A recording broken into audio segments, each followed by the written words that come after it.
Hello friends and welcome to history simplified for you. आज के इस वीडियो में हम MHI 103 history of Indian economy की सीरीज स्टार्ट करने जा रहे हैं और पहले लेक्चर में हम 1, 2, 3 तीन यूनिट्स की स्टडी करेंगे और बाकी के सारे जो यूनिट्स हैं इस पेपर के उनके नोट्स तैयार हैं। आप डिस्क्रिप्शन बॉक्स में लिंक को फॉलो करके उन सारे नोट्स को ले सकते हैं और चलिए शुरू करते हैं।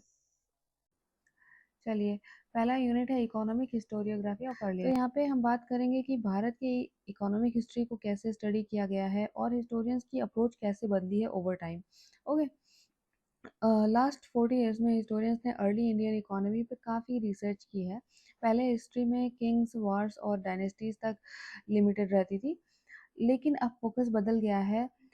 मटेरियल, कल्चर और इकोनॉमिक लाइफ के बारे में अलग अलग एंगल से देखा जाता है। ठीक है, मतलब अब हिस्टोरियंस ने ये समझने की कोशिश की है कि लोग कैसे जीते थे, उनका लाइवलीहुड कैसा था, किस तरह लैंड, रेवेन्यू, टैक्स, ट्रेड और क्राफ्ट सिस्टम चलती थी। ओके, तो इस फील्ड में डीडी कौशाम्बी और RS शर्मा जैसे स्कॉलर्स ने बहुत ज़्यादा कंट्रीब्यूशन दिया। 1950s और 60s के दौरान इन्होंने अपना जो है कंट्रीब्यूशन दिया। पहले एंशिएंट इंडिया को एक स्टैटिक या अनचेंज्ड पीरियड माना जाता था, लेकिन इन स्कॉलर्स ने बताया कि हर पीरियड में सोशल और इकोनॉमिक पैटर्न अलग अलग रहता था, चेंज होता रहता था, इवॉल्व होता रहता था। अब हिस्टोरियंस एंशिएंट इंडिया को दो फेजेस में डिवाइड करते हैं। Early historical period, that is till Gupta period, और दूसरा है अर्ली मिडेवल पीरियड, जो गुप्ता पीरियड के बाद की 6-7 सेंचुरीज हैं, जिसमें फ्यूडल स्ट्रक्चर और रीजनल किंगडम्स एमर्ज हुए। okay? अब आइडियाज़ इन इकोनॉमी, तो एंशियंट टेक्स्ट से जो इकोनॉमिक आइडियाज़ मिलते हैं वो फॉर्मल इकोनॉमिक थियरी नहीं होते, पर उनसे हमें लोगों के जीवन और उनके लाइवलीहुड के बारे में क्लूज मिलते हैं। फर्स्ट जो मिड फर्स्ट मिलेनियम BC की लिटरेचर थे, उसमें अलग अलग क्रॉप्स का जिक्र मिलता है, जिसका मतलब ये है कि एग्रीकल्चरल सोसाइटी जो है थी वहाँ पे, और काफ़ी एग्रीकल्चरल सेंट्रिक सोसाइटी थी वहाँ पे। ओके, प्लॉ कल्टीवेशन और पैडी ट्रांसप्लांटेशन की टेक्निक्स उस टाइम तक आ गई थी लोगों के पास, और लैंड को क्लासिफाई किया गया था कई तरह के कैटेगरीज में, जैसे कि खेता जो कि कल्टीवेबल लैंड है, उशरा माने कि वेस्ट लैंड, और गोचरा माने ग्रेजिंग लैंड।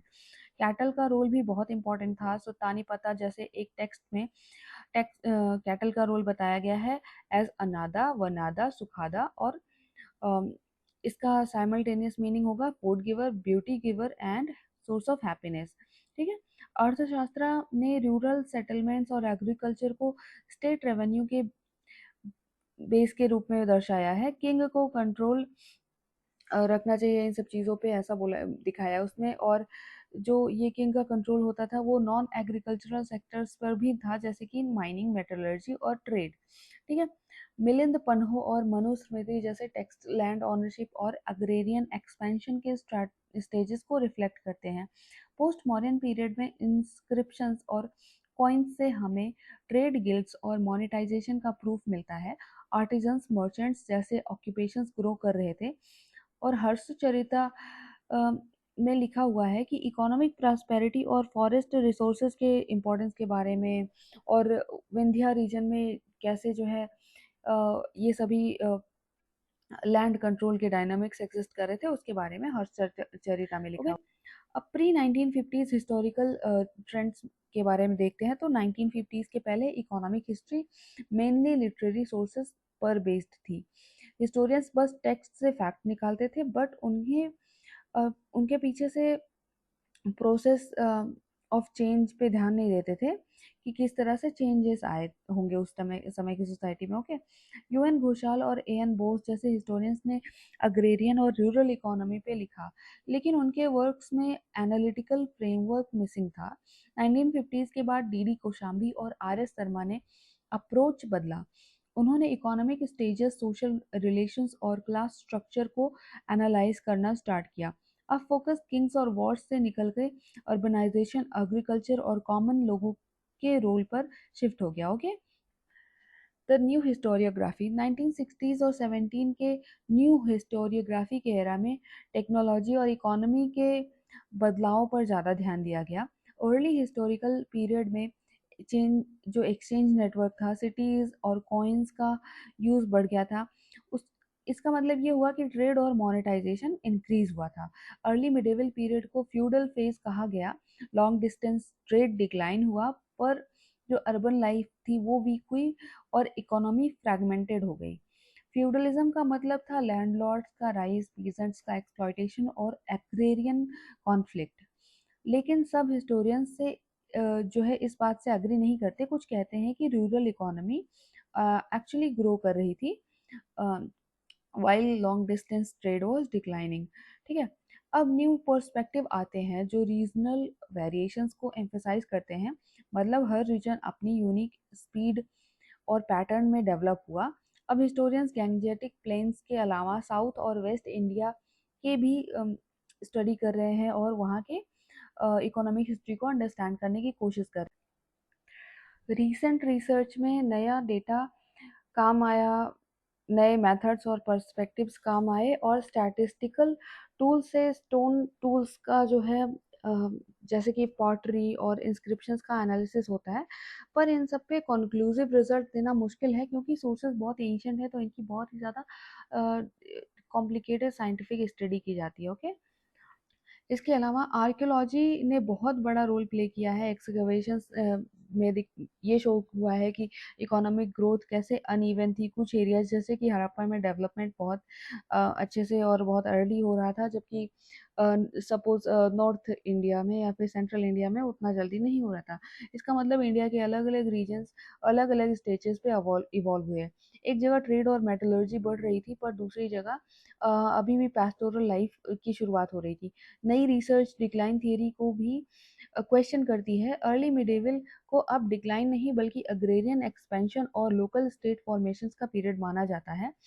अ, अब स्टडीज एम्फेसाइज करते हैं कि रीजनल इकोनॉमिक वेरिएशंस एग्जिस्ट करती थी, लोकल सोसाइटीज का रोल बहुत इंपॉर्टेंट था। अग्रेरियन ग्रोथ एंड स्ट्रैटिफिकेशन भी अंडरस्टैंड करना ज़रूरी है। अनइवन डेवलपमेंट पैटर्न्स के ऊपर भी फोकस किया जाता है।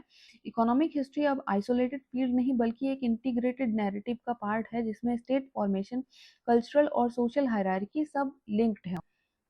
अब आ जाते हैं यूनिट 2 पर। तो यहाँ पे हम लोग देख लेते हैं कि मिडेवल इंडियन इकोनॉमी के बारे में पढ़ते हैं तो सबसे पहले हिस्टोरियंस स्पेशली कॉलोनियल पीरियड के बारे में उसको एक लिमिटेड नज़रिए से देखते हैं। ब्रिटिश हिस्टोरियंस जैसे कि W.H. मॉरलैंड ने बोला कि प्री कॉलोनियल इंडिया की इकोनॉमी बेसिकली एग्रीकल्चरल थी और स्टैग्नेंट थी। मतलब उसमें कोई बड़ा प्रोग्रेस नहीं हो रहा था। उनका कहना था कि इंडिया की रूलिंग एलीट जो थे वो पैरासिटिक थे, एलीट क्लास पैरासिटिक थी। यानी रूलर सिर्फ लग्जरी गुड्स खरीदते थे और यूज करते थे और प्रोडक्टिव इकोनॉमिक एक्टिविटीज को जो है बढ़ावा नहीं देते थे, दबा कर के रखते थे। उन्होंने सजेस्ट किया कि ब्रिटिश रूल के पहले इंडिया बैकवर्ड थी और ब्रिटिश आए तो उन्होंने मॉडर्नाइजेशन और ग्रोथ लाई। लेकिन ये व्यू पॉइंट क्लियरली बायस्ड था क्योंकि कॉलोनियल हिस्टोरियंस का मेन पर्पस था ब्रिटिश रूल को जस्टिफाई करना, ना कि रियलिटी को हाईलाइट करना। कॉलोनियल परसेप्शन के बारे में और हम देख लेते हैं तो मॉरलैंड ने अपने काफ़ी इंपॉर्टेंट बुक्स मतलब काफ़ी इंपॉर्टेंट बुक्स लिखी थी उस टाइम पे और इन बुक्स को बहुत ही ज़्यादा प्रेज मिली थी। Some of his books are India at the death of Akbar in 1920, from Akbar to Aurangzeb in 1923, agrarian systems of Muslim India 1929। तो ये मिडेवल इंडिया के बारे में बहुत कुछ लिखता था। इन सब में उन्होंने एक कंटिन्यूअस इकोनॉमिक स्टोरी बताई जो दिल्ली सल्तनत से मुगल एम्पायर तक चलती है। उसका बेसिक आर्ग्यूमेंट ये था कि इंडिया स्टैग्नेंट था और मुगल रूलिंग क्लास अपनी लग्जरी के चक्कर में प्रोडक्टिव इकोनॉमी को डेवलप नहीं होने देते थे। कॉलोनियल हिस्टोरियंस बेसिकली ये मैसेज देना चाहते थे कि ब्रिटिश रूल ने इंडिया को ज़्यादा और प्रोग्रेस के रास्ते पे चलाया है, ना कि इंडिया पहले से कुछ लग्जरी या कोई भी तरह की एजुकेशन से अवेयर था। ठीक है, ये आइडिया एक पॉलिटिकल जस्टिफिकेशन था, हिस्ट्री नहीं थी। Okay, this was not really a critic of colonial approach. अब आते हैं इरफान हबीब के काउंटर आर्ग्यूमेंट पे। तो 1960s के एक लीडिंग मार्क्सिस्ट हिस्टोरियन थे इरफान हबीब। उन्होंने मोरलैंड के स्टैग्नेशन थियरी को पूरी तरह से खारिज किया। इरफान हबीब ने कहा कि मुगल पीरियड इकोनॉमिकली वाइब्रेंट था, मतलब इकोनॉमिक एक्टिविटीज फ्लरिश कर रही थी। उसके एविडेंस के तौर पे उन्होंने इंटीग्रेटेड मनी इकोनॉमी के बारे में बताया कि ट्रेड और टैक्सेशन कैश बेस्ड था। फॉरेन ट्रेड फ्लरिश कर रहा था। इंडियन लग्जरी गुड्स, हैंडीक्राफ्ट और फूड ग्रेन्स एक्सपोर्ट की जाती थी। अर्बनाइजेशन, टाउन्स और आर्टिजन वर्कशॉप तेजी से बढ़ रहे थे। उन्होंने ये भी बताया कि मुगल इकोनॉमी में कमर्शियलाइजेशन हाई थी। लोग बाजार और कैश सिस्टम से जुड़े हुए थे। मुगल इंडिया में ट्राई मेटालिक करेंसी सिस्टम था, यानी कि गोल्ड, सिल्वर और कॉपर, और फाइनेंशियल इंस्टीट्यूशंस वेल डेवलप्ड थे। ये सभी जो थियरीज हैं या इंफॉर्मेशन है वो इरफान हबीब के द्वारा प्रोवाइड की गई थी। ठीक है। लैंड ऑनरशिप प्राइवेट भी थी और एग्रीकल्चरल प्रोडक्टिविटी बहुत हाई थी। मर्चेंट कम्युनिटीज जैसे बनिया, बोहरा और चेतीस डोमेस्टिक और इंटरनेशनल ट्रेड चलाते थे। यानी कि मुगल टाइम इंडिया एक डायनेमिक थ्राइविंग इकोनॉमी थी, ना कि स्टैग्नेंट जैसे ब्रिटिश हिस्टोरियंस ने उसको करने की कोशिश। ओके, अब इसमें मेजर ट्रेंड्स हैं थोड़े से। नेशनलिस्ट, मार्क्सिस्ट हिस्टोरियोग्राफी, रिविजनिस्ट और न्यू ट्रेंड, जिसमें हिस्ट्री पे हो। तो पहले देख लेते हैं नेशनलिस्ट अप्रोच। इसमें नेशनलिस्ट हिस्टोरियंस ने कॉलोनियल नैरेटिव को काउंटर किया। उन्होंने बोला नहीं, मिडेवल इंडिया प्रॉस्पेरस था। मुगल पॉलिटिकल स्टेबिलिटी ने प्रॉस्पेरिटी को प्रमोट किया था। नेचुरल रिसोर्सेज और स्किल्ड आर्टिजन्स ने इकोनॉमी को स्ट्रांग बनाया था। इंडिया सेल्फ सफिशिएंट और कल्चरली वाइब्रेंट था, यानी उनका एम था कि इंडिया को बैकवर्ड दिखाने वाली कॉलोनियल हिस्ट्री को जो है इनकरेक्ट बताना और इंडिया का जो रियल हिस्ट्री था उसको थोड़ा हाईलाइट कर। अब मार्क्सिस्ट अप्रोच पे आ जाते हैं। तो मार्क्सिस्ट हिस्टोरियंस ने थोड़ा और एनालिटिकल अप्रोच यूज किया। उन्होंने दो स्ट्रैंड्स निकलते हैं मार्क्सिस्ट अप्रोच से। एक ग्रुप कहता है कि इंडिया इंडस्ट्रियल रिवॉल्यूशन के थ्रेशोल्ड पे थी, जब ब्रिटिश इंडिया में एंटर करते हैं और सारा कंट्रोल अपने आप हाथ में ले लेते हैं। ठीक है। दूसरा ग्रुप कहता था कि एक्सप्लॉइटेशन और अनइक्वल डिस्ट्रीब्यूशन ऑफ वेल्थ की वजह से ट्रांसफॉर्मेशन स्लो हुआ। अब दोनों अग्री इस बात पे करते हैं कि मुगल इकोनॉमी स्टेट सेंट्रिक थी और स्टेट का रोल रेवेन्यू और ट्रेड रेगुलेशन में काफी जो है मेजर रोल था। ठीक है। इस मार्क्सिस्ट और नेशनलिस्ट दोनों ये मानते हैं कि मुगल पीरियड में कैश इकोनॉमी ग्रो कर रही थी और डिक्लाइन मुगल एम्पायर के बाद आया। ओके। रिविजनिस्ट अप्रोच, ये अप्रोच बाद में आई और इन्होंने नेशनलिस्ट और मार्क्सिस्ट दोनों से डिसएग्री किया। रिविजनिस्ट ने बेसिकली ये कहा कि हर जगह सेंट्रल स्टेट का रोल इतना डोमिनेंट नहीं था, इतना जो है सब जगह सेंट्रल गवर्नमेंट ही नहीं मैनेज कर रही थी। उन्होंने फोकस किया कि लोकल और रीजनल इकोनॉमीज जो है एग्जिस्ट कर रही थी और सस्टेन कर रही थी। स्मॉल टाउन्स और विलेज मार्केट के ऑटोनॉमी पर उन्होंने फोकस किया। मर्चेंट और आर्टिजन्स के इंडिपेंडेंट रोल पर उन्होंने फोकस किया।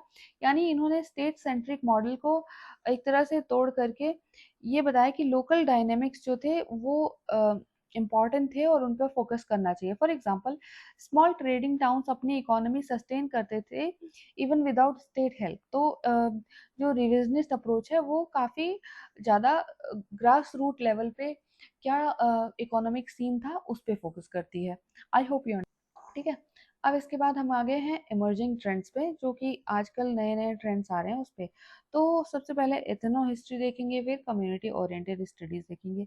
अब रीसेंट ट्रेंड्स ने इकोनॉमी को सोशल और कल्चरल माइक्रो लेवल पर समझने की कोशिश करी। एथनो हिस्ट्री यानी कि एथनिक, एक तरह से एथनो हिस्ट्री कहते हैं कि सोसाइटी के स्मॉल इंस्टीट्यूशन जैसे कि लीनिएज, ग्रुप, टेम्पल, सेक्ट्स और लोकल कम्युनिटीज इकोनॉमी के एसेंशियल पार्ट थे। ये स्टडीज कास्ट या जजमानी सिस्टम को एक रिजिड स्ट्रक्चर नहीं बल्कि डायनामिक सिस्टम के रूप में दिखाती है। कम्युनिटी ओरिएंटेड रिसर्च ने दिखाया कि लोकल इंस्टीट्यूशंस रिसोर्सेज अलोकेशन और स्टेबिलिटी मेंटेन करते थे। जैसे साउथ इंडिया और वेस्टर्न इंडिया में टेम्पल और मर्चेंट गिल्ड्स के रोल में ये ऑर्गेनाइजेशंस काम करते थे। ठीक है। न्यू जो पर्सपेक्टिव है वो भी ये दिखाने की कोशिश करती है कि रूरल और अर्बन लीनिएज स्ट्रॉन्ग था। ट्रेड और लेबर दोनों डायरेक्शंस में चलता, तो जो दोनों जो है इकोनॉमी में काफ़ी इम्पोर्टेंट रोल प्ले करते थे, ठीक है। मार्केटाइजेशन एंड मोनेटाइजेशन पे आ जाते हैं। तो मुगल पीरियड में मार्केट्स और मोनेटाइजेशन का बड़ा बूम आया। अर्बनाइजेशन और स्टेट डिमांड्स की वजह से एक इंटरकनेक्टेड नेटवर्क बना। कस्बा यानी कि स्मॉल टाउन और गांव यानी कि विलेज मिलके एक वेब जैसी इकोनॉमी क्रिएट करते थे उस टाइम पे। और मोनेटाइजेशन बढ़ने के मेजर रीजंस थे कि टैक्स कलेक्शन कैश में होने लग गया था, मिंट का एक्सपेंशन हुआ और मेटेलिक कॉइन्स वाइडली यूज होने लग गए। मिंट मतलब कि जहाँ पे मनी प्रिंट की जाती है या फिर उस जमाने में जहाँ पे सिक्के बनाए जाते थे, ओके। इंटरनेशनल ट्रेड से सिल्वर और गोल्ड जैसे प्रेशियस मेटल्स इंडिया लाए गए। इंडिया से उस समय पे फैब्रिक बेचा जाता था, अनाज स्पाइसेस बेचे जाते थे और उसके बदले में बाहर से सोना चांदी आता था। That was the level of India's richness. हाँ, इस टाइम इकोनॉमी हाईली सेंट्रलाइज्ड थी। पीजेंट्स अपना सरप्लस मार्केट में बेचते थे और आर्टिजन्स कैश पेमेंट लेने लग गए थे। तो काफ़ी ज़्यादा फ्लरिश कर रहा था मार्केट और इंडिया के पास बहुत कुछ था एक्सपोर्ट करने के लिए, ठीक है। The role of trade and merchants. तो मिडेवल इंडिया एक इम्पॉर्टेंट पार्ट थी ग्लोबल ट्रेड नेटवर्क में, ठीक है। जो मेडिटेरेनियन से लेके ईस्ट अफ्रीका और साउथ ईस्ट एशिया तक ये ट्रेड नेटवर्क फैला हुआ था और वहाँ पे सबसे ज़्यादा लाइक बहुत ही ज़्यादा प्रोमिनेंट जो पार्ट ऑफ द मार्केट था वो इंडिया के पास था। पहले एक्सपोर्ट सिर्फ luxury goods, silk, spices, indigo इन सब का होता था। अब लेकिन बाद में डाइवर्सिफाइड एक्सपोर्ट बास्केट बन गया इंडिया। यहाँ से textiles, good, food grains, handicraft सब जो है एक्सपोर्ट होने लग गए। मर्चेंट्स, फाइनेंसियर्स और टैक्स फार्मर्स भी होते थे। उनका रोल मुगल फिस्कल सिस्टम को सस्टेन करने में बहुत ज़्यादा क्रिटिकल था, ओके। लेकिन 17 टू 18 सेंचुरी के बाद यूरोपियन ट्रेडिंग कंपनीज जैसे British east India company, Dutch जो कंपनी थी, उन्होंने मर्चेंट्स इंडियन मर्चेंट्स की ऑटोनॉमी खत्म कर दी। वो ग्रेजुअली ट्रेड और प्रॉफिट कंट्रोल करने लगे और इंडियन मर्चेंट्स जो है वो सेकेंडरी बन गए, ठीक है। अब क्रिटिक्स एंड लिमिटेशंस देख लेते हैं। तो हम कुछ लोगों ने मार्क्सिस्ट अप्रोच को भी क्रिटिसाइज किया था आगे चल के। बोला कि उन्होंने स्टेट सेंट्रिक मॉडल पे ज़्यादा फोकस किया लेकिन रीजनल वेरिएशंस को इग्नोर किया, which is a fact. Cambridge economic history of India CEHI पर भी क्रिटिसिज्म हुआ कि उन्होंने मिडेवल और अर्ली मिडेवल के ट्रांजिशनल फेज को सुपरफिशियल तरीके से दिखाया और नॉन स्टेट एक्टर्स जैसे लोकल लैंडलॉर्ड और मर्चेंट ग्रुप्स का रोल जो है उसको अंडर एस्टिमेट किया। रिविजनिस्ट ने स्टैटिक मिडेवल इकोनॉमी वाले नैरेटिव को चैलेंज किया। उन्होंने बोला स्मॉल टाउन्स और रूरल एलिट एक्टिव थे, लोकल एंटरप्रेन्योर्स और एग्रीकल्चर अग्रेरियन मार्केट जो थी वो काफ़ी डायनेमिक थी और इकोनॉमिक कोलैप्स नहीं हुई थी बल्कि रीस्ट्रक्चर हो गई थी इकोनॉमी। और जिसको ज़्यादा डिटेल में ज़्यादा अच्छे से स्टडी किया जाना चाहिए, जिसको जनरलाइज नहीं करना चाहिए। This is the view of the Marxists, okay. अब इकोनॉमिक डिक्लाइन हुआ कि इकोनॉमिक रीओरिएंटेशन हुआ, एक बहुत ही बड़ा डिबेट का टॉपिक है। क्या 18 सेंचुरी में मुगल डिक्लाइन का मतलब जो है इकोनॉमिक कोलैप्स था या फिर सिर्फ रीओरिएंटेशन यानी कि इकोनॉमी ने अपना जो है शेप बदला था, ठीक है। रिसेंट हिस्टोरियंस कहते हैं कि सेंट्रल मुगल पावर गिर रही थी लेकिन रीजनल इकोनॉमीज ग्रो कर रही थी। रीजनल किंगडम्स जैसे कि अवध, बंगाल, हैदराबाद अपनी इकोनॉमी डेवलप कर रहे थे। सो मुगल डिक्लाइन के साथ इंडिया कोलैप्स नहीं हुई, बल्कि इकोनॉमी ने न्यू डायरेक्शन ले लिया। लोकल और रीजनल लेवल पे नए पैटर्न्स बने, ठीक है। अब ये फैक्ट है क्यों, मैं आपको समझाती हूँ। 1707 में औरंगजेब मर गया। He was the head of the Mughal state. अगले 20-30 सालों में मुगल एम्पायर फ्रैगमेंटेड हो गया। काफ़ी लोगों ने खुद को इंडिपेंडेंट बना लिया, कुछ लोगों ने अपने आप को मुगल एम्पायर का सक्सेसर बना लिया। That way central authority was removed. लेकिन इसका मतलब ये तो नहीं कि खेती बाड़ी नहीं हो पाएगी या फिर क्राफ्ट प्रोडक्शन नहीं हो पाएगा या फिर समंदर में जहाज नहीं चल पाएंगे। हाँ, उन सभी चीज़ों का रिकॉर्ड उतने अच्छे से मेंटेन नहीं हुआ होगा जिस वजह से उनकी स्टडी करनी जो है कठिन है। तो इंडिया 18 सेंचुरी में इकोनॉमिक डिक्लाइन नहीं हुआ बल्कि रीओरिएंटेशन हो गया। ओके, ये थर्ड यूनिट है और इससे एक क्वेश्चन आ सकता है एग्जाम में, तो इसको भी एक बार क्विकली देख लेते हैं। Environmental zones and Indian economic history, इस पे एक शॉर्ट नोट्स जरूर लिखने को आ जाता है एग्जाम में। तो यहाँ पे देखते हैं, इंडिया की इकोनॉमिक हिस्ट्री सिर्फ किंग्स और डायनेस्टीज की कहानी नहीं है, बल्कि एनवायरनमेंट और जियोग्राफी ने भी एक मैसिव रोल प्ले किया है। ओके, एग्रीकल्चर जो पूरी इंडियन इकोनॉमी का बैकबोन था, हर रीजन में अलग तरीके से डेवलप हुआ। क्यों? क्योंकि एनवायरनमेंट, सॉइल, क्लाइमेट और फॉरेस्ट सब जगह डिफरेंट थे। सो एक रीजन जहाँ हैवी मानसून और फर्टाइल सॉइल थी, वेस्ट जैसे कि बंगाल, वहाँ पे राइस कल्टीवेशन जो है डोमिनेट करता था। और दूसरी तरफ सेमी एरिड रीजन जैसे कि राजस्थान और डेक्कन में मिलेट्स और पल्सेस ज़्यादा उगाई जाती थी। ठीक है, साउथ एशिया यानी कि तुर्कस्तान से बर्मा तक एक बहुत डाइवर्स एरिया है, जिसमें अफगानिस्तान, पाकिस्तान, इंडिया, नेपाल, भूटान और श्रीलंका सभी आते हैं।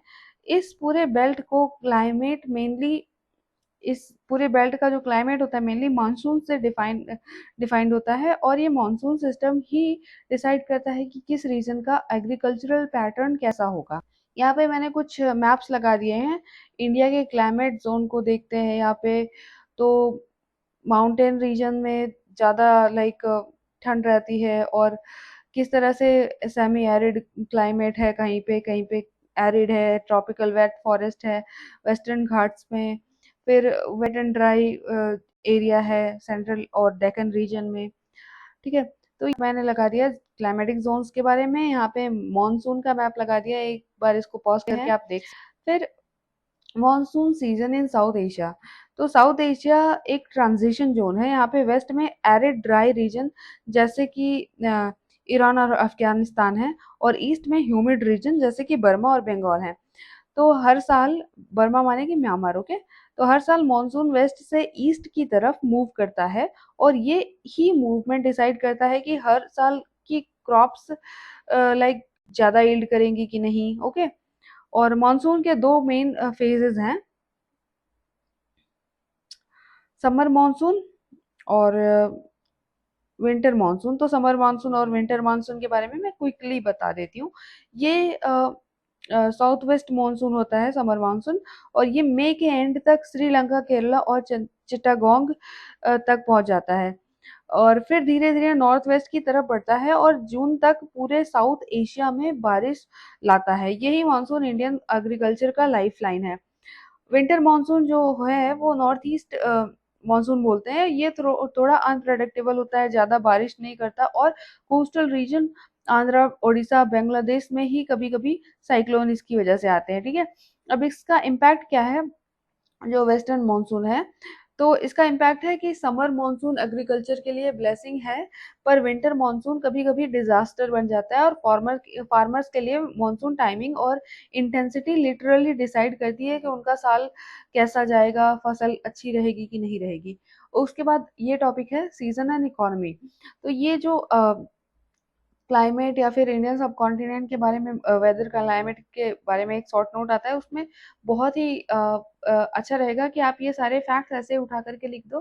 तो ये टॉपिक बहुत इंपॉर्टेंट है। Season and economy, Indian economy का रिदम सीजन के साथ चलता रहता है। जैसे कि कल्टीवेशन साइकिल होता है यहाँ पे, मानसून के साथ स्टार्ट होता है, सोइंग, हार्वेस्टिंग और सेलिंग सब सीजनल पैटर्न फॉलो करते हैं। जब हार्वेस्ट होता है तब मार्केट एक्टिव होती है। जब ड्राई सीजन आता है तब ट्रेड और कंस्ट्रक्शन जैसे नॉन फार्म एक्टिविटीज में काम जो है होते हैं। ठीक है, और बस सीजनल प्राइस और प्रॉफिट के बारे में देख लेते हैं। तो प्राइसेस हर सीजन में फ्लक्चुएट करते हैं, जैसे कि हार्वेस्ट का टाइम ग्रेन्स चीप हो जाती हैं, और लीन सीजन में महंगाई बढ़ जाती है। ठीक है, लेबर एंड माइग्रेशन, तो ड्राई सीजन में लोग नॉन फार्म जॉब्स ढूंढते हैं, जैसे कि बिल्डिंग ट्रेड, या कभी कभी आर्मी ज्वाइन कर लेते हैं, और अक्सर सोल्जर्स होते हैं आर्मी से छुट्टी लेकर के आते हैं हार्वेस्ट सीजन के दौरान, ताकि अपने खेतों पे काम कर सके in rural areas. Okay, dry season में लोग नॉन फार्म जॉब्स ढूंढते हैं, ओके। और रेनी सीजन में फील्ड लेबर की डिमांड आती है, और ये माइग्रेशन और seasonal employment Indian rural life का कॉन्ट्रास्ट कांस्टेंट फीचर रहा है, ओके। एक तरह से सीजनल एम्प्लॉयमेंट इस वजह से क्रिएट होता है, एग्रीकल्चर और नॉन एग्रीकल्चर लेबर की वजह से। सोशल और कल्चरल रिदम, तो फेस्टिव्स और रिचुअल्स भी एग्रीकल्चरल कैलेंडर के हिसाब से होती हैं, जैसे कि हार्वेस्ट के बाद पोंगल, बैसाखी और ओणम जैसे फेस्टिवल्स होते हैं। रूलर्स भी अपने कंस्ट्रक्शन या वॉर प्लान्स जो है ड्राई सीजन के लिए रखते थे, क्योंकि सब मोबिलिटी इजी होती थी, ओके। सो मॉनसून और सीजनल साइकिल ने सिर्फ इकोनॉमी नहीं, पूरी सोसाइटी और पॉलिटिक्स का भी टाइम डिसाइड किया है in history and in present time. Mapping the agrarian space, agriculture सिर्फ फूड प्रोडक्शन नहीं बल्कि टेरिटोरियल कंट्रोल का बेस भी था। एग्रेरियन टेरिटोरियलिज्म के हिसाब से देखते हैं तो लैंड कल्टीवेशन के जरिए स्टेट और लोकल रूलर्स अपना जो है पावर एस्टैब्लिश करते थे। जहाँ एग्रीकल्चर था वहाँ टैक्स बेस होता था और वहां से टैक्स आता था, तो जहाँ से टैक्स लिया जाएगा वहाँ पे पॉलिटिकल कंट्रोल तो होना ही चाहिए, ठीक है। नॉलेज इन फार्मिंग, अपनी फार्मर्स अपनी नॉलेज जनरेशन के पास जो है जनरेशन को पास ऑन करते थे। ये नॉलेज एस्ट्रोलॉजी, रिलीजियस टेक्स्ट और लोकल एक्सपीरियंस पर बेस्ड होती रहती थी। फॉर एग्जांपल प्लांटिंग के लिए ऑस्पिशियस डेज डिसाइड करने में अल्मनैक और पंचांग का यूज होता था इन अर्लियर टाइम्स, ठीक है। मिथोलॉजी और रिचुअल्स का क्या रोल है, तो एग्रीकल्चर इंडिया में एक सेक्रेड एक्टिविटी थी, यानी कि पवित्र एक्टिविटी थी। हर रीजन में स्पेसिफिक डाइटीज और रिचुअल्स होते थे, जैसे कि लैंड और रेन गॉड्स को जो है एक तरह से उनकी पूजा करना, ठीक है, उनको आहुति देना। टेरिटोरियल यूनिट्स, एनवायरनमेंट के बेस पे इंडिया में लगभग 40 एग्रेरियन जोन्स पहचाने जाते हैं, जो मिलके 6 मेजर एनवायरमेंटल टाइप्स बनाते हैं। यानी हर जोन की अपनी यूनिक क्रॉप पैटर्न है, सॉइल और सोशल सिस्टम था, ठीक है। एलिमेंट्स ऑफ हिस्ट्री, तो यहाँ पे हम देख लेते हैं northern river basin, high mountain, western plain, central mountain और इंटीरियर पेनिसुला इसके बारे में। तो नॉर्दर्न रिवर जो है बेसिन, इसमें सबसे बड़ी गंगा बेसिन आती है, तो इसमें पंजाब, गंगा, यमुना, दोआब और बंगाल और ब्रह्मपुत्र डेल्टा ये सभी आते हैं। अब इसके फीचर्स क्या है, तो ये सब फर्टाइल रीजन है, अलुवियल सॉइल है यहाँ पे, रेगुलर रिवर फ्लडिंग की वजह से काफी जो है लैंड में ज़्यादा एलुवियम पाया जाता है, सिल्ट इकट्ठा होता है, तो जिससे क्या है कि सभी जो लैंड होती है वो धुल भी जाती है, तो फर्टिलिटी बहुत है इस लैंड में। एरिड वेस्ट यानी कि पंजाब साइड में वीट मेजर क्रॉप है, जबकि ह्यूमिड ईस्ट यानी बंगाल साइड में राइस डोमिनेट करता है। मॉडर्न इरिगेशन ने वेस्ट वीट राइस रोटेशन जो है पॉसिबल बना दिया है। अब एक ही जगह पे दोनों चीजें प्लांट की जाती हैं सीजन के अकॉर्डिंग। चैलेंज क्या है इस रीजन में कि बारिश और रिवर फ्लडिंग दोनों ब्लेसिंग ही हैं, ये जरूरी नहीं, कभी कभार ये प्रॉब्लम बन जाते हैं। जमीन फर्टाइल तो होती है लेकिन कभी पूरी क्रॉप फ्लड में चली भी जाती है, ओके। हाई माउंटेन्स में देखते हैं तो ये रीजन माकरन से लेकर हिमालय तक स्ट्रेच करता है। हिंदू कुश, कर, काराकोरम सब रीजन जो है इसमें आते हैं। अब इसके क्या फीचर है कि एल्टीट्यूड की वजह से कूल क्लाइमेट मिलता है, जो नीचे के प्लेन से अलग इकोलॉजी क्रिएट करता है। वेस्टर्न साइड में कश्मीर या गिलगित रीजन में वीट की खेती की जा सकती है, और जबकि ईस्ट साइड असम हिल्स में राइस और जूम कल्टीवेशन कॉमन है। जूम यानी कि शिफ्टिंग कल्टीवेशन बोलते हैं उसको, एक पैच क्लियर करते हैं, वहाँ पे खेती करते हैं कुछ साल तक, और फिर उसके बाद वहाँ उस पैच को छोड़ के चले जाते हैं, वहाँ पे जंगल उग जाता है और वो फिर से जो है जमीन, वहाँ की मिट्टी जो है फिर से अपने आप को री इन्वेंट करती है। पूरा एक प्रोसेस होता है, नेचुरल प्रोसेस। सोशल एस्पेक्ट क्या है भाई हाई माउंटेन्स के, तो यहाँ के लोग कल्चरली आइसोलेटेड होते हैं और अपनी लोकल ऑटोनॉमी मेंटेन करते हैं। ट्राइबल और पेस्टोरल लाइफस्टाइल काफी डोमिनेंट रीजन्स में अभी भी। वेस्टर्न प्लेन्स, इसमें राजस्थान पार्ट्स, गुजरात और अरावली रीजन आते हैं। लैंडस्केप में ये जो है सेमी एरिड रीजन है, लिमिटेड रेनफॉल होती है। थार डेजर्ट यहाँ पे डोमिनेट करता है, ज्यादातर एरिया थार डेजर्ट ने कवर करा हुआ है। तो यहाँ पे एग्रीकल्चर जो है इरिगेशन की वजह से पॉसिबल है, और इरिगेशन के लिए वेल्स और रेन वाटर हार्वेस्टिंग इंपॉर्टेंट है। क्रॉप्स में बाजरा, मेज, व्हीट और कॉटन आते हैं। वाटर स्कार्सिटी की वजह से mixed economy, farming, animal rearing, ये सभी होती है यहाँ पे, क्योंकि फार्मिंग तो एकदम इंटायरली नहीं कर सकते ना। ठीक है, मोबिलिटी और ट्रेड देख लेते हैं तो हिस्टोरिकली ये रीजन नोमैड्स और ट्रेडर्स का था। मारवाड़ और सिंध के मर्चेंट्स ईस्टवर्ड ट्रेड करते थे। वॉरियर्स और ट्रेडर्स दोनों माइग्रेट करते थे बेटर अपॉर्चुनिटीज के लिए। ओके, सेंट्रल माउंटेन, तो ये एरिया विंध्या और सतपुरा रेंज, छोटा नागपुर प्लेटी और छत्तीसगढ़ एरिया को कवर करता है। एग्रीकल्चर के नाम पे यहाँ पे क्लाइमेट मिक्स्ड है काफी। राइस, मिलेट, व्हीट सभी की खेती की जा सकती है। ईस्ट साइड में शिफ्टिंग कल्टीवेशन, डेंस फॉरेस्ट कभी कभी एग्रीकल्चर को लिमिट भी करते हैं। और ये ट्राइबल बेल्ट है, यहाँ पे भील, गोंडा, संथाल जैसे communities traditionally forest based life जीती हैं। और लो लैंड फार्मर्स और ट्राइबल लोगों के बीच में कल्चरल एक्सचेंज और ट्रेड जो है पहले से होता था। ठीक है, इंटीरियर पेनिनसुला, ये बेसिकली डेक्कन प्लेट्यू है, सेमी एरिड एरिया जहाँ पे लाइक रेनफॉल लिमिटेड है। तो यहाँ के फीचर्स है कि ब्लैक सॉइल है यहाँ पे, यहाँ पे कॉटन उगाई जा सकती है, और इस ब्लैक सॉइल को रेग्यूर सॉइल भी कहते हैं। यहाँ पे पानी रिटेन करने की कैपेसिटी जो है हाई होती है इस सॉइल की। और इरिगेशन के लिए टैंक्स साउथ इंडिया या में जो है और महाराष्ट्र में वेल्स यूज होते हैं। यहाँ पे क्रॉप्स में मिलेट, कॉटन, ऑयल सीड और कुछ पैडी जो है उगाए जाते हैं। ड्रायर एरियाज में एनिमल हस्बेंड्री भी इकोनॉमिक बैकबोन एक तरह से क्रिएट करती है। अब सॉइल वेरिएशन में यहाँ पे देख लेते हैं तो नॉर्थ डेक्कन में डार्क ब्लैक सॉइल है, जबकि साउथ कर्नाटका और तमिलनाडु में रेड और मीडियम ब्लैक सॉइल्स मिलती हैं। कोस्टल प्लेन्स, ये वेस्ट और ईस्ट कोस्ट के प्लेन्स कवर करता है, जैसे गुजरात, केरला, तमिलनाडु, ओडिशा। एग्रीकल्चर, यहाँ पे अलूवियल सॉइल और हैवी रेनफॉल की वजह से पैडी फार्मिंग डोमिनेट करती है। फिशरीज और मैरीटाइम ट्रेड भी होता है। फिशरीज और सी बेस्ड ट्रेड इकोनॉमी का इंटीग्रल पार्ट है। केरला और गुजरात जैसे कोस्टल रीजन्स का साउथ ईस्ट एशिया और ईस्ट एशिया से एशियन ट्रेड लिंक जो है था। ये थोड़ा आइसोलेटेड रीजन है, क्योंकि कुछ जो कोस्टल रीजन है जैसे कि केरला, ये इसका कनेक्शन ज्यादा सी रूट से था। इनलैंड इंडिया में इसका ज्यादा कनेक्शन। अब लाइंस ऑफ कम्युनिकेशन में देख लेते हैं तो पहले के टाइम पे क्या था, लाइंस ऑफ कम्युनिकेशन में इतनी डेवलप्ड रोड्स नहीं होती थी। एक जैसे रोड होती थी जिसको सब भी फॉलो करते थे, कच्चा रास्ता टाइप का एक हाईवे होता था, या फिर वाटर के जरिए बहुत सारा जो है ट्रांसपोर्ट किया जाता था। ट्रेड और कम्युनिकेशन हर इकोनॉमी के लिए लाइफलाइन होती है, और इंडिया में जियोग्राफी ने इन रूट्स को काफी जो है इन्फ्लुएंस किया है।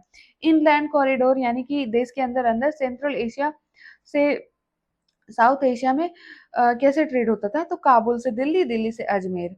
अब ये जो है लैंड में ट्रेड होता था। और ईस्ट वेस्ट रूट में बंगाल डेल्टा से ईरान तक, और ईरान और मिडिल ईस्ट तक जो है बाई सी ट्रेड होता था। मैरीटाइम नेटवर्क जो है वहाँ पे इंडियन ओशन ट्रेड सिस्टम सबसे कॉस्ट इफेक्टिव था।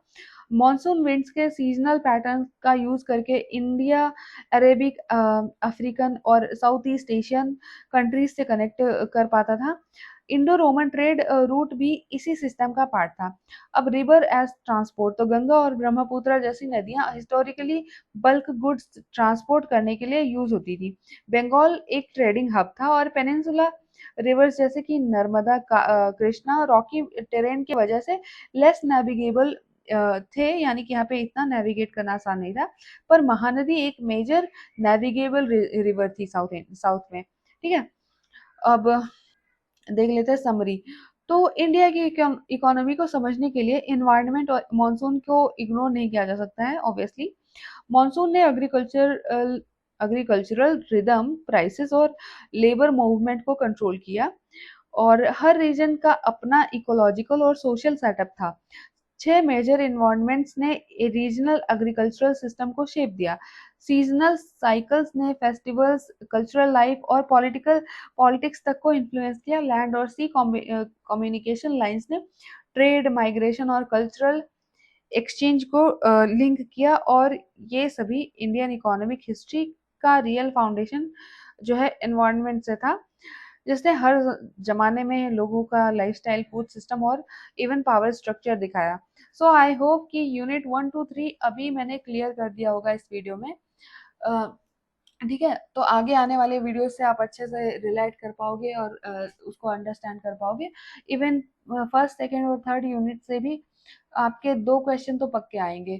थर्ड यूनिट से क्लाइमेट और इंडियन एनवायरनमेंट के बारे में एक शॉर्ट नोट आ सकता है, और सेकेंड यूनिट से आपसे सोर्सेस के बारे में डिटेल्ड एक जो है आंसर मांग सकते हैं।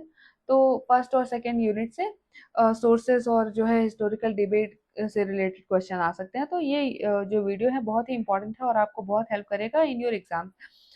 So if you like this video, you should like, share and subscribe. And if you want to support me financially, तो आप मेरे हर वीडियो के जो नोट्स होते हैं वो आप खरीद सकते हैं। That way the profits will go directly to me and that will motivate me to work harder on this channel. Because of some new developments in my life, I am unable to uh, work as much as I used to before. But अभी भी जब मुझे time मिलता है तो मैं कुछ ना कुछ लिखती हूँ और एडिट करती रहती हूँ, और उसका रिजल्ट है ये वीडियो। तो support me and stay connected. See you in the next one.